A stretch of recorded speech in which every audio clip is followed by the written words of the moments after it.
कभी कभी कुछ कहानियां सिर्फ घटनाओं का सिलसिला नहीं होती, बल्कि इंसान की सोच, उसके डर, उसके लालच और उसकी मजबूरी का आईना होती है। आज की कहानी भी ऐसी ही है, जहां एक तरफ है आस्था, मंदिर और परिवार की इज्जत, तो दूसरी तरफ छिपा हुआ है एक ऐसा गुनाह जो धीरे धीरे सब कुछ निगलने लगता है। ये कहानी सिर्फ एक मर्डर मिस्ट्री नहीं है, बल्कि उस मानसिकता की कहानी है जहां इंसान अपने बचाव में इतना आगे निकल जाता है कि वो खुद के लिए ही सबसे बड़ा खतरा बन जाता है। तो देर नहीं करेंगे दोस्तों, और आज की इस बेहतरीन कहानी की शुरुआत करेंगे। आज की मूवी है भरतनाट्यम 2 मोहिनी अट्टम। मूवी की शुरुआत भरतन नायर परिवार से होती है। उनके निधन को काफी समय बीत चुका होता है, लेकिन मरने से पहले उन्होंने एक आखिरी इच्छा जताई थी। उनकी ख्वाहिश थी कि उनकी अस्थियों को श्रीकंठपुरम के नदी में प्रवाहित किया जाए। इसी वजह से उनके बेटे शशि अपने पूरे परिवार के साथ श्रीकंठपुरम जाने का फैसला करता है। लेकिन इस सफर का मकसद सिर्फ अस्थि विसर्जन नहीं है, बल्कि शशि चाहता है कि उसके पिता की दूसरी पत्नी और उनके बेटे अजय घोष की जिंदगी भी अब ठीक तरीके से चल पाए, क्योंकि भरतन नायर के जाने के बाद उनका भी कोई सहारा नहीं बचा था और उनकी दूसरी पत्नी होने का सच भी उनके मृत्यु के बाद ही पता चला था। श्रीकंठपुरम पहुंचने के बाद शशि सबसे पहले उनके लिए एक छोटा सा घर खरीदता है। नए घर में पूजा रखी जाती है ताकि पड़ोसियों से जान पहचान हो सके। उनके पड़ोस में एक महिला अपनी बेटी के साथ रहती थी। धीरे धीरे सबको लगने लगता है कि शायद अब उनकी जिंदगी पटरी पे लौट रही है। शशि हमेशा से यही सोचता था कि रुक्मिणी और अजय की जिंदगी पहले से काफी बेहतर होनी चाहिए। वो बस यहाँ सब कुछ सेटल करना चाहता था, जिसके बाद वो अपने पूरे परिवार को लेकर शहर लौट जाता। उसका यहाँ रहने का कोई विचार नहीं था, लेकिन किस्मत को शायद कुछ और ही मंजूर होता है। इसी दौरान कहानी में एंट्री होती है एक मंदिर कमेटी के सेक्रेटरी गोविंदन की। यह आदमी बाहर से भले ही शांत दिखता हो, लेकिन अंदर से बहुत घबराया हुआ होता है। इसकी वजह ये होती है कि मंदिर के पैसों में बड़ा घोटाला हुआ था, जो अब धीरे धीरे सामने आने वाला होता है। एक दिन गोविंदन घबराया हुआ सीधे अस्पताल पहुंचता है। वहां मंदिर के कमेटी के सदस्य सत्यन का लीवर ट्रांसप्लांट हुआ होता है और संतोष नाम के दूसरे सदस्य भी मौजूद होते हैं। गोविंदन जैसे ही बताता है कि एक जांच अधिकारी उनके सारे फर्जी कामों तक पहुंच रहा है, कमरे में पूरा सन्नाटा छा जाता है। साथ ही गोविंदन ये भी बताता है कि अब बड़े बड़े अधिकारी इस मामले को दबाने के लिए 1.5 करोड़ की रिश्वत मांग रहे हैं।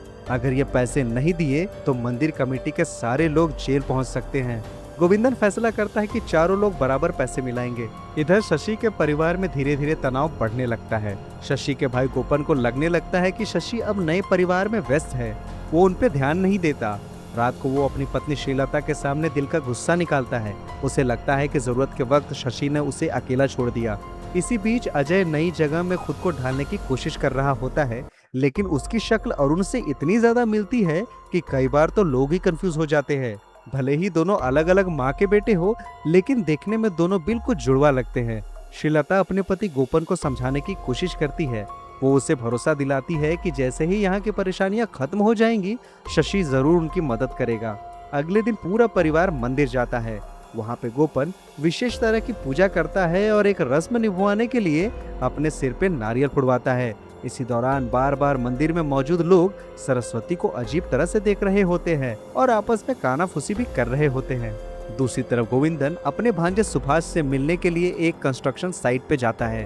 वहीं पे कसाई का काम करने वाला इप्पन भी होता है। इप्पन की बेटी को गोविंदन ने विदेश भिजवाया था, लेकिन अब एक हफ्ते से उसका कोई पता ही नहीं चल रहा होता है। परेशान पिता उम्मीद लेके गोविंदन के पास आया होता है कि शायद वो कुछ मदद कर देगा, मगर गोविंदन बड़ी आसानी से खुद को इस मामले से अलग कर लेता है। ये देख के इप्पन को अंदर ही अंदर बहुत गुस्सा आ रहा होता है, लेकिन उसकी मजबूरी की वजह से वो कुछ नहीं करता और वहाँ से चुपचाप चला जाता है। इप्पन के जाने के बाद गोविंदन सुभाष के साथ उसके बिजनेस की बात करने लगता है। सुभाष का सपना होता है कि वो एक छोटा सा कूल बार खोले, लेकिन गोविंदन उसे सुपरमार्केट खोलने का सपना दिखाने लगता है। सुभाष इस चीज का कोई जवाब नहीं देता और कहता है कि वो सोच के इसका जवाब देगा। इसके बाद दोनों एक साथ वहाँ से निकलते हैं, क्योंकि सुभाष को गोविंदन की गाड़ी चाहिए थी। रास्ते में गोविंदन एक गिफ्ट खरीदता है और सीधे रुक्मिणी अम्मा के घर पहुँच जाता है। जब सुभाष पूछता है कि वो यहाँ क्यों आया है, तो गोविंदन बस इतना कहता है कि ये उसके पुराने दोस्त का घर है। घर के अंदर जाकर बड़े प्यार से वो रुक्मिणी अम्मा से बातें करने लगता है। तभी शशि और बाकी लोग वहाँ पहुँच जाते हैं। रुक्मिणी अम्मा सबको बताती है कि गोविंदन भरतन नायर के पुराने साथी है। शुरुआत में गोविंदन अच्छे से बात करता है। वो बताता है कि भरतन नायर मंदिर कमेटी का हिस्सा थे और उनके लिए एक श्रद्धांजलि रखी गई है जिसमें पूरे परिवार को आना चाहिए। लेकिन कुछ ही देर बाद बातचीत का माहौल पूरी तरह बदल जाता है। गोविंदन धीरे धीरे कमेटी के असली राज खोलना शुरू कर देता है। वो बताता है कि जिस मंदिर को लोग वर्षों से चमत्कारी मानते आए हैं वो असल में कोई मंदिर था ही नहीं। सालों पहले भरतन नायर, गोविंदन और बाकी कमेटी सदस्यों ने सरकारी कर्मचारी रहते हुए रिश्वत लेने के लिए एक नकली धार्मिक स्थान बना दिया था। एक पुराना पत्थर रख के वहाँ पूजा करनी शुरू कर दी थी और धीरे धीरे लोगों के बीच चमत्कारी कहानियां फैलने लगी। देखते ही देखते वो जगह एक मंदिर बन गई और लोगों की आस्था का केंद्र बन गई। गोविंदन ये भी बताता है कि मोहिनेश्वरी देवी की पूरी कहानी भरतन नायर ने ही बनाई थी और वही असली मास्टरमाइंड था। ये सच्चाई सुनते ही पूरा परिवार सन्न रह जाता है। किसी ने सपने में भी नहीं सोचा था कि भरतन नायर इतना बड़ा धोखेबाज निकल सकता है। इसके बाद गोविंदन अपनी बात सामने रखता है। वो कहता है कि अब भरतन नायर मर चुके हैं तो इसीलिए सारे घोटाले का आरोप उन पर डाल दिया जाए ताकि बाकी लोग बच जाए। लेकिन शशि और उनका परिवार इस बात से साफ इनकार कर देते हैं। उन्हें लगता है कि ऐसा करने पे रुक्मिणी अम्मा और अजय की जिंदगी बर्बाद हो जाएगी और उनका उसी शहर में रहना भी मुश्किल हो जाएगा। जब परिवार उसकी बात नहीं मानता तो गोविंदन का रवैया पूरी तरह बदल जाता है। वो धमकी भरे अंदाज में कहता है कि अगर वे लोग उसका साथ नहीं देंगे तो कमेटी के करोड़ों के घोटाले का बोझ उन पे आ जाएगा और उसमें से 75 लाख उन्हें देने होंगे। साथ ही वो ये भी बताता है कि उसके पास इन सब चीजों के पक्के सबूत हैं। ये सुन के घर के लोग और ज्यादा घबरा जाते हैं। किसी को भी समझ नहीं आता कि गोविंदन सच बोल रहा है या कोई खेल खेल रहा है। घर में इसी बात को लेकर लंबी चर्चा होती है लेकिन कोई नतीजा नहीं निकलता। गोपन को सबसे ज्यादा अपनी चिंता सताने लगती है। उसे लगता है कि अगर परिवार इस मुसीबत में फंस गया तो उसकी नौकरी और पैसों की उम्मीद भी खत्म हो जाएगी। दूसरी तरफ कमेटी के बाकी सदस्य बेबी और संतोष अपने हिस्से के 25-25 लाख गोविंदन को दे देते हैं। वे कहते हैं कि जो आदमी रिश्वत ले रहा है उससे बात करके रकम कम करवाए, लेकिन गोविंदन साफ कहता है बार्गेनिंग करने का कोई फायदा नहीं होगा। आगे गोविंदन एक नया प्लान बनाता है। भरतन नायर की श्रद्धांजलि के दिन सभा के बीच पूरे घोटाले को उजागर कर दिया जाएगा। उसका कहना था कि जैसे ही भरतन नायर पे सारे आरोप लगेंगे मीडिया और लोगों का ध्यान उसी पे चला जाएगा और उस हंगामे के बीच बाकी लोग आराम से बच निकलेंगे। उधर शशि और अजय को अभी तक यकीन नहीं हो रहा था कि गोविंदन सच बोल रहा है।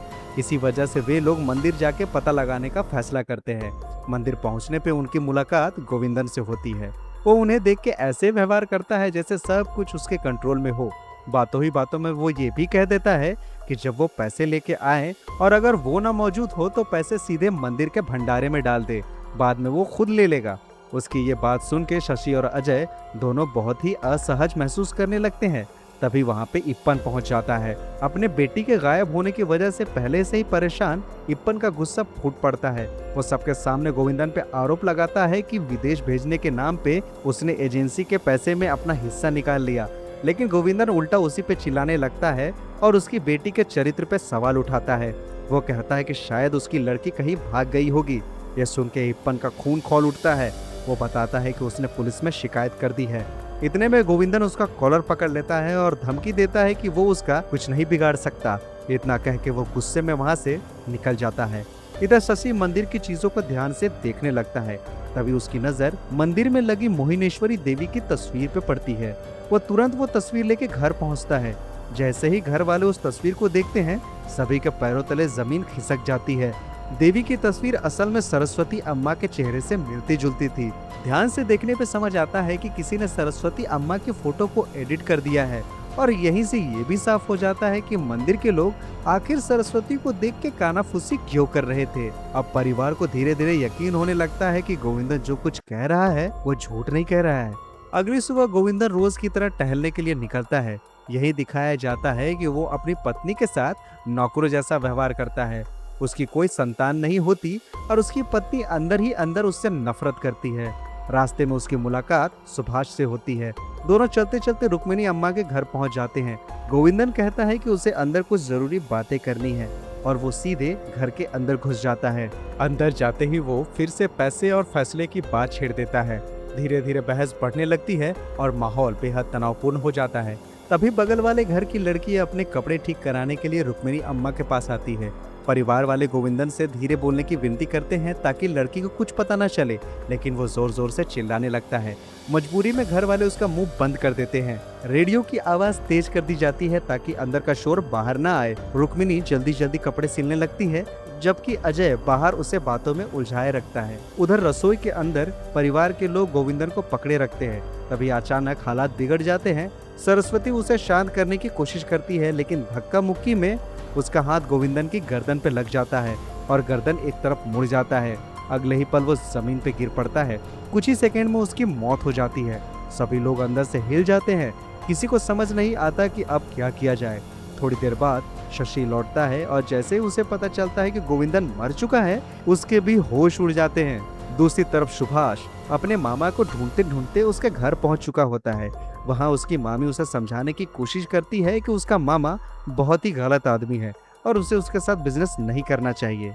इधर शशि बहुत घबरा चुका होता है। वो अपने जानने वाले वकील हेनरी को फोन करता है और सीधे सच बताने के बजाय पूरी घटना को ऐसे सुनाता है जैसे किसी फिल्म की स्क्रिप्ट हो। वो ऐसा इसलिए करता है ताकि उसे जानकारी मिल सके कि ऐसे वक्त में कानूनी तौर पे उसे क्या करना चाहिए। लेकिन सारी बातें सुनने के बाद हेनरी साफ कह देता है कि मामला सेल्फ डिफेंस से ज्यादा हत्या का लग रहा है। ये सुनते ही शशि समझ जाता है कि अब मामला बहुत ही बुरी तरह फंस चुका है। घर के अंदर सभी का सबसे बड़ा सवाल यही होता है कि आखिर गोविंदन की लाश का किया क्या जाए। काफी देर सोचने के बाद लोग तय करते हैं कि शव को किसी तरह घर से बाहर निकालना होगा।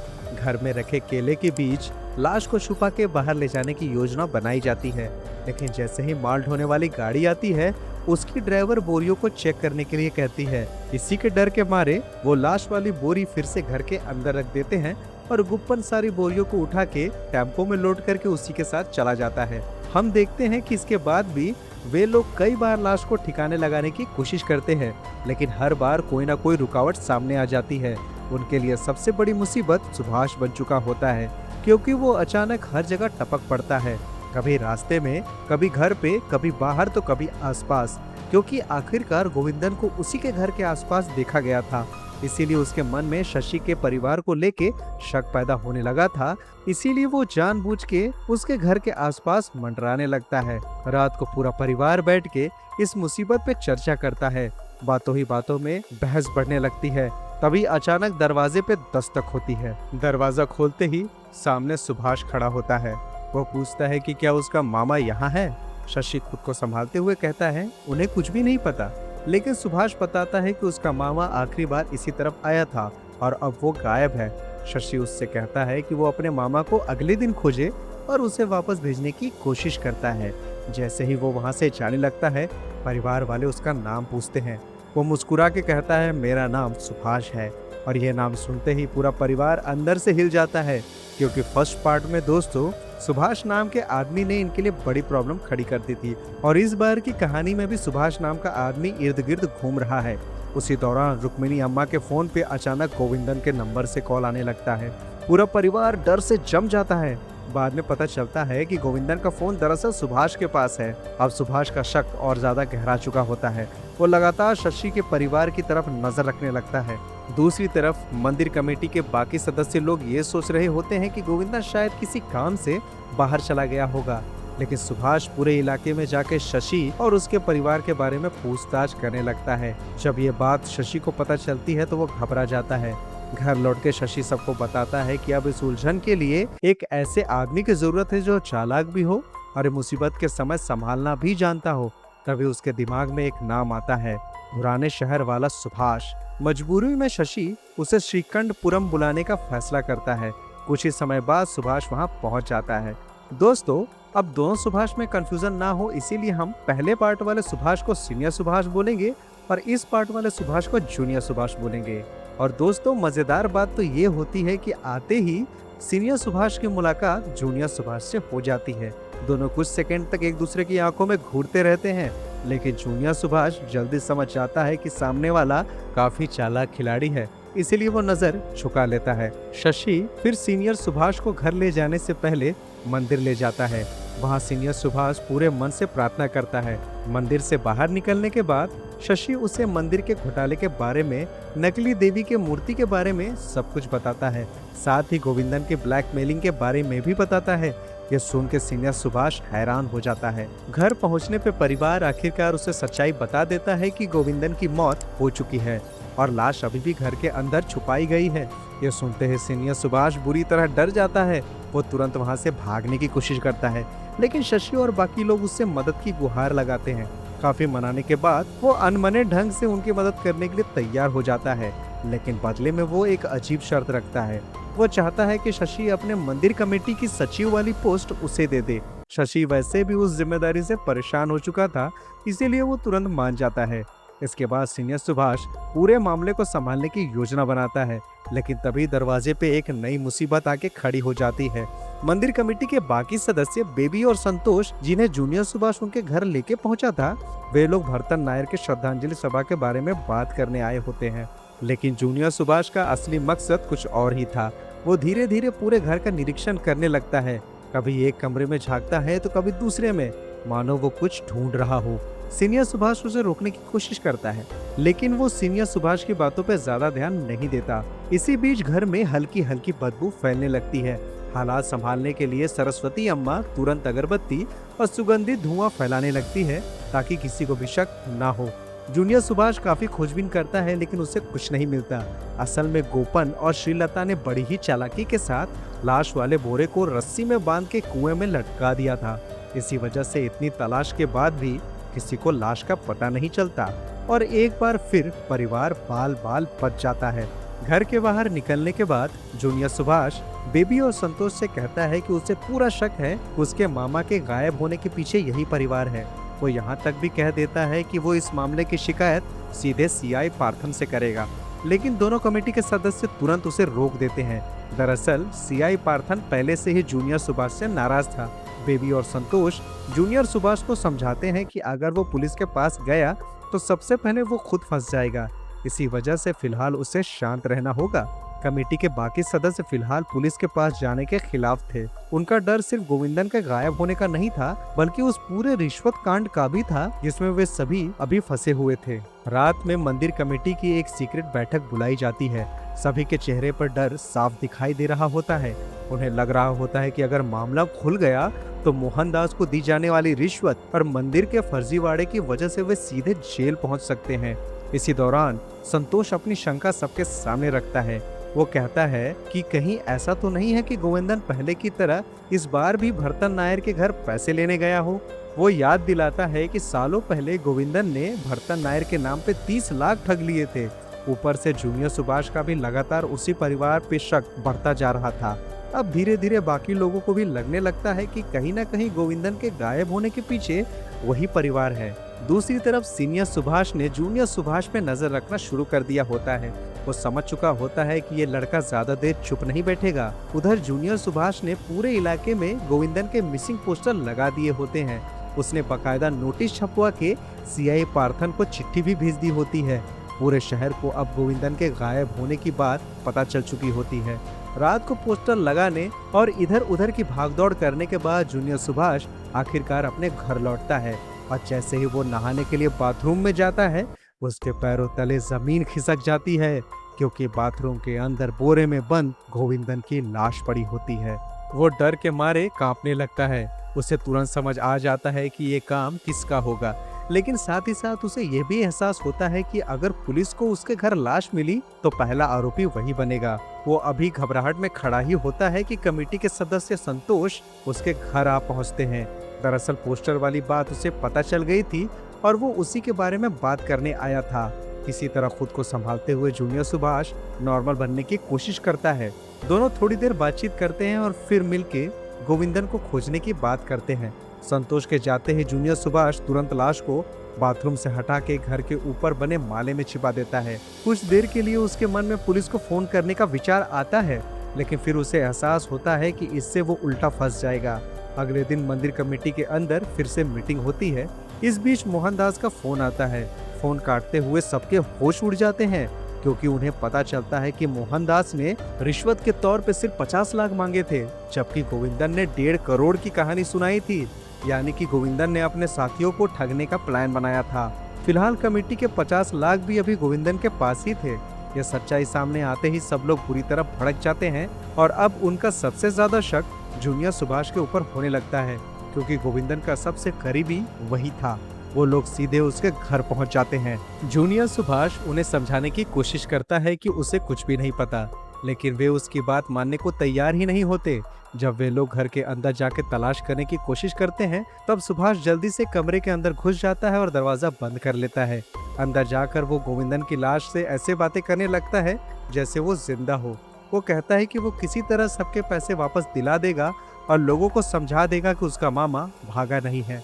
लेकिन तभी कमेटी के सदस्यों के सामने एक और सच्चाई खुलती है। वे बताते हैं कि जिस जमीन पे सुभाष अपना सुपरमार्केट बना रहा था, असल में वो गोविंदन की बेनामी प्रॉपर्टी थी। गोविंदन ने बेहद सस्ती कीमत में खरीदी थी और सुभाष को महंगे दाम में बेच दिया था। ये सुनते ही सुभाष भी पूरी तरह से टूट जाता है। इसके बारे में वो अपनी मामी से बात करता है, लेकिन मामी ने तो पहले ही चेतावनी दी थी। इसके बाद जूनियर सुभाष सीधे शशि और उसके परिवार के पास पहुंचता है। वो साफ साफ कह देता है कि अब सब एक ही नाव पे बैठे हैं। अगर कोई भी पकड़ा गया तो बाकी सब भी बच नहीं पाएंगे, इसीलिए सबसे अच्छा रास्ता यही है कि सब मिलके मुसीबत को खत्म करें। वो ये भी बता देता है कि उसने पहले से ही सीआई पार्थन को शिकायत भेज रखी है, इसीलिए समय बहुत कम है। शशि, सिंह, सुभाष और बाकी लोग सोचते हैं और फैसला करते हैं कि अब लड़ने का फायदा नहीं है। लाश चाहे फिलहाल जूनियर सुभाष के ही घर में क्यों ना हो, लेकिन अगर पुलिस पहुंची तो सब फंस जाएंगे। इसीलिए वे लोग आपस में समझौता कर लेते हैं और मिलके गोविंदन की लाश को हमेशा के लिए गायब करने का फैसला करते हैं। लेकिन अब सबसे बड़ी दिक्कत ये थी कि लाश को ठिकाने लगाया कैसे जाए। शहर भर में पोस्टर लग चुके थे, हर कोई गोविंदन की खोज कर रहा था। ऐसे में पूरी लाश को ले जाना बहुत बड़ा जोखिम था। काफी सोच विचार करने के बाद वे लोग एक खौफनाक फैसला लेते हैं। लाश के टुकड़े टुकड़े किए जाएंगे और अलग अलग फेंक दिए जाएंगे। अब उन्हें एक ऐसे आदमी की जरूरत थी जिसे जानवर काटने का अनुभव हो। इसी वजह से वे लोग कसाई इप्पन के पास पहुंचते हैं। शुरुआत में वे सभी इन्हें इतना ही बताते हैं कि एक बड़ा सामान काटना है, लेकिन जब इप्पन घर पहुंचता है और सच देखता है तो उसके पैरों तले जमीन खिसक जाती है। वो डर के मारे पीछे हटने की कोशिश करता है, लेकिन शशि और जूनियर सुभाष उसकी गायब बेटी की याद दिलाते हैं। उसकी जिंदगी बर्बाद होने के पीछे गोविंदन का ही हाथ था और आखिरकार इप्पन मदद करने के लिए तैयार हो जाता है।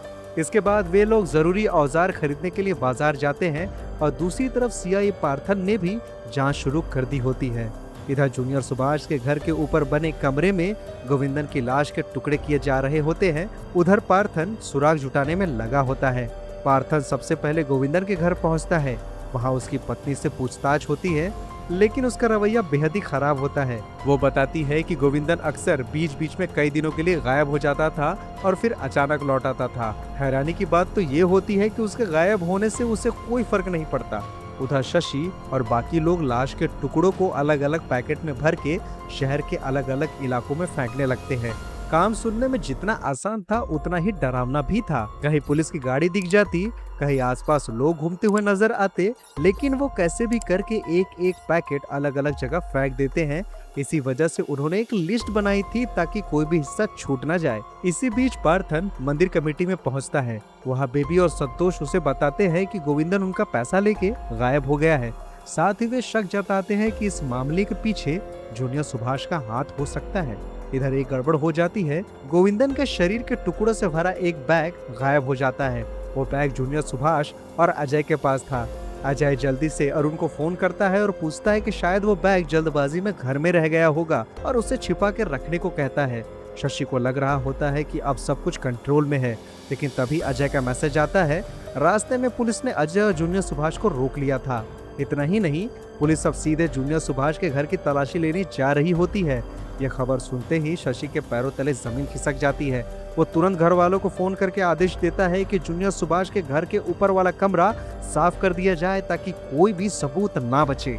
अब यहाँ पे जितने भी लोग होते हैं सब डरे हुए होते हैं। घर की साफ सफाई में सभी जुट जाते हैं। सभी खून के निशान मिटा दिए जाते हैं। उन सभी चीजों को हटा दिया जाता है जिससे पुलिस को शक हो।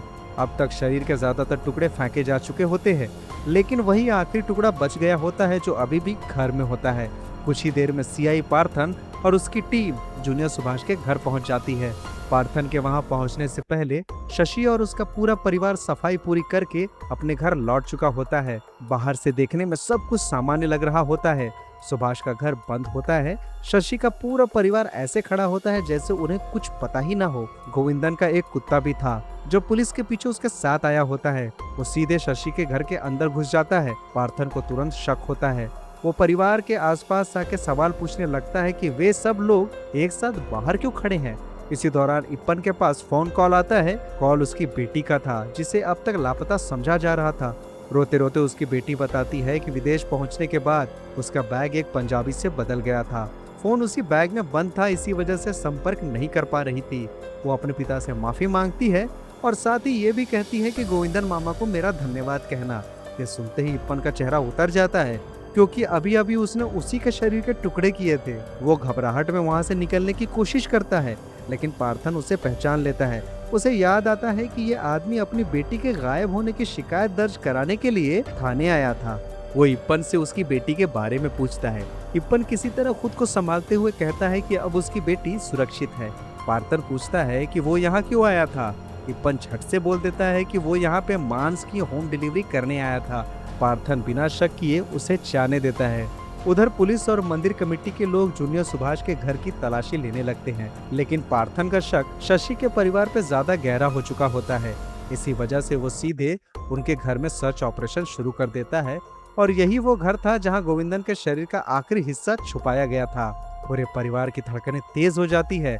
हर कोई डरा हुआ होता है कि अगर पुलिस को वो किट मिल गया तो सब कुछ खत्म हो जाएगा। पार्थन घर के हर कोने की तलाशी ले सकता था। इधर परिवार वाले नजर बचा के उस आखिरी किट को ढूंढने की कोशिश कर रहे होते हैं। उसी दौरान शशि इशारों में अरुण से पूछता है कि किट कहाँ है। अरुण धीरे से किचन की तरफ इशारा करता है और शशि जैसे ही रसोई की तरफ देखता है उसके पैरों तले जमीन खिसक जाती है। वहीं पे कुकर रखा था जो कभी गोविंदन ने गिफ्ट के तौर पे दिया था और उसी कुकर के अंदर गोविंदन के शरीर का बचा हुआ हिस्सा भी पक रहा होता है। कुकर सीटी मार रही होती है और परिवार के लोगों की हालत खराब हो चुकी होती है।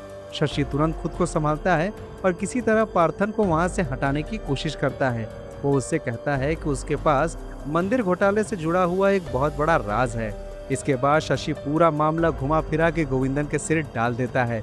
वो बताता है कि गोविंदन ही मंदिर के नकली इतिहास और सारे घोटाले का मास्टरमाइंड था। जब उन्हें इस सच्चाई का पता चला था तब से गोविंदन उन्हें धमकी दे रहा था कि भरतन नायर के दोनों परिवारों के राज पूरे शहर में फैला देगा। ये सुनकर पार्थन को भी लगने लगता है कि गोविंदन सच में बहुत बड़ा ठग है। फिर वो शशि और कमेटी के बाकी सदस्यों को लेकर मंदिर पहुंचता है। वहां शशि कहता है कि गोविंदन हम सबका पैसा लेके फरार हो चुका है और वो भरतन नायर के सिर पे घोटाला डाल के खुद बचना चाहता था। पहले तो बाकी कमेटी के सदस्य चुप रहते हैं, लेकिन जब उन्हें समझ आता है कि पुलिस अब गंभीर हो चुकी है तो वे तुरंत पलटी मार देते हैं। वे कहते हैं कि असली गुनाहगार गोविंदन ही था। वे डर की वजह से अब तक चुप थे। इतना ही नहीं, वे ये भी बताते हैं कि गोविंदन के पास अभी भी उनके 50 लाख रुपए हैं। अब पार्थन को पूरी तरह यकीन हो जाता है कि गोविंदन पैसे लेकर फरार हो चुका है। मोहनदास के कॉल डिटेल्स के जरिए वो मंदिर घोटाले की जांच आगे बढ़ाने का फैसला करता है। जब पार्थन वहां से जाने लगता है तब शशि डरते हुए उससे पूछता है कि गोविंदन के बारे में क्या सोचा जा रहा है। पार्थन कहता है कि उसकी नजर में गोविंदन अपनी पत्नी के कहने पे कमेटी के पैसे लेके भाग चुका है। ये सुनते ही शशि और उसका परिवार राहत की सांस लेते हैं और किसी तरह उनकी सबसे बड़ी मुसीबत अब टल चुकी होती है। अगले दिन पूरा परिवार भरतन नायर की अस्थियां विसर्जित करने के लिए नदी पहुंचता है।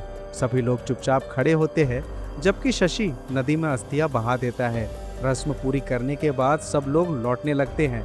कहानी के आखिर में हमें पता लगता है कि गोविंदन के पास जो 50 लाख रुपए थे वे मंदिर कमेटी के दान पात्र में ही थे। आखिरकार सब कुछ शांत हो जाता है और कहानी यहीं पे खत्म हो जाती है।